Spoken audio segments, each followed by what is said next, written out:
हाय, good morning सगळ्यांना. श्री स्वामी समर्थ. कसे आहात तुम्ही सगळे? तर आहे आज पिऊच्या शाळेचा तिसरा दिवस, पण तिला शाळेत न जाण्यासाठी तिची अशी नौटंकी काही चालू आहे. काय झालंय तुला तिकडे? बघू, दात पडलाय तुझा. Oh my God. बघू बघू. आता नवीन बसवायचा दात आपण. पिहू, नवीन बसवायचा का दात? मग तिची नौटंकी बघितल्याच्या नंतर मी देवपूजा केली. मग चहा ठेवला किचनमध्ये जाऊन. चहा ठेवल्याच्या नंतर तिला पाहिजे होती साखर, पण मी तिला साखर देत नव्हते म्हणून ती मध्ये मध्ये हात करत होती. शेवटी मी तिला साखर दिलीच नाही आणि तिकडे नेऊन डबा ठेवला. त्याच्यानंतर ती खूप रुसली म्हणजे तिकडे जाऊन बेडवरती पडली आणि रडायला लागली. रडून रडून आली. नंतर माझ्याकडं परत म्हणती, मम्मा मला साखर दे ना. मी शेवटी नाही दिली तिला साखर. मग ती स्वतः उठली आणि स्वतः साखरेचा डबा घेऊन जाऊन तिकडे साखर खायला लागली. मी तिच्याकडनं साखरेचा डबा तिला उघडलाच नाही, म्हणून ती मला म्हणती, मम्मा मला उघडून दे. तिला उघडून दिला नाही डबा, म्हणून ती अशी रुसायला लागली, हातपाय आपटायला लागली, खाली पडली आणि मग खूप मोठ्याने रडायला. त्याच्यानंतर मी गेले किचनमध्ये. आज करायची होती हरभऱ्याची सरभरीत भाजी उकडून. त्याच्यानंतर मी थोडासा भात लावला, भाजी उकडायला लावली. त्याच्यामध्ये मीठ टाकलं, थोडंसं खडा मसाला टाकला आणि कुकर लावून दिला. त्याच्यानंतर मग चहा ठेवला होता, त्याच्यामध्ये मी अद्रक खिसून टाकलं. मस्त चहा झाला.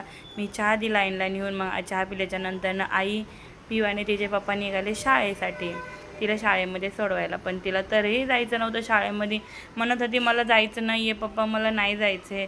मग पप्पांनी तिला बोलले की मी तुला येताना आईस्क्रीम देतो. आईस्क्रीमचं नाव ऐकलं की पप्पा म्हणले, चल पप्पा चल आपण जाऊयात आईस्क्रीम खायला. आईस्क्रीमचं नाव घेतलं की तिला जायचं असतं स्कूलमध्ये, नाहीतर नसतं जायचं तिला स्कूलमध्ये. मग त्याच्यानंतर ते गेले आईस्क्रीम घेण्यासाठी, पण पप्पांनी काय शेवटी आईस्क्रीम घेऊन दिलीच नाही.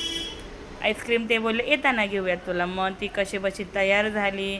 मग आजीला म्हणते, आई मला नाही जायचं शाळेमध्ये, आई मला नाही जायचं शाळेमध्ये, अशी दोनदा तीनदा म्हणायला लागली. मग असा रडवल्यासारखा चेहरा करायला लागली. पण तरी असं थोडी एक शाळेत नाही जायचं, जायलाच पाहिजे ना शाळेमध्ये. मग सगळेजण तिथं थांबले. मग पप्पाने गाडी काढली. गाडीवरती मग पिऊ बसली. त्याच्यानंतर पिऊची आजी बसली आणि ते गेले शाळेला सोडवायला. मग तिकडनं आल्याच्या नंतरनं मी आले वरती आल्याच्या नंतरनं मग वरती आले.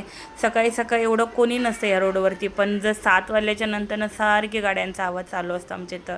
मग ती येईपर्यंत ती शाळेतून येईपर्यंत मी घरातली माझी सगळी कामं पटापट आवरून घेतली. मग पिऊ शाळेतून घरी आली. घरी आल्याच्या नंतर मी तिला विचारलं, आज काय काय शिकवलं शाळेमध्ये.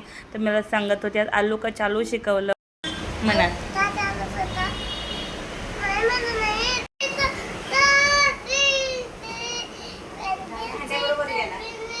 गाडीवर त्याचा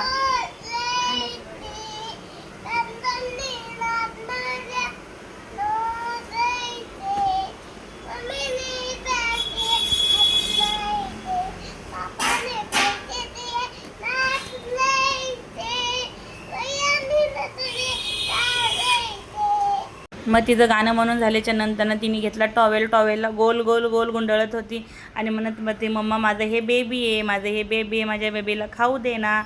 असं चाललं होतं तिचं काय. आज आम्ही अशी मस्ती केली दिवसभर. आजचा ब्लॉग कसा वाटला तुम्ही कमेंट करून नक्की सांगा. लाईक करा, शेअर करा आणि सबस्क्राईब करायला विसरू नका. Bye bye.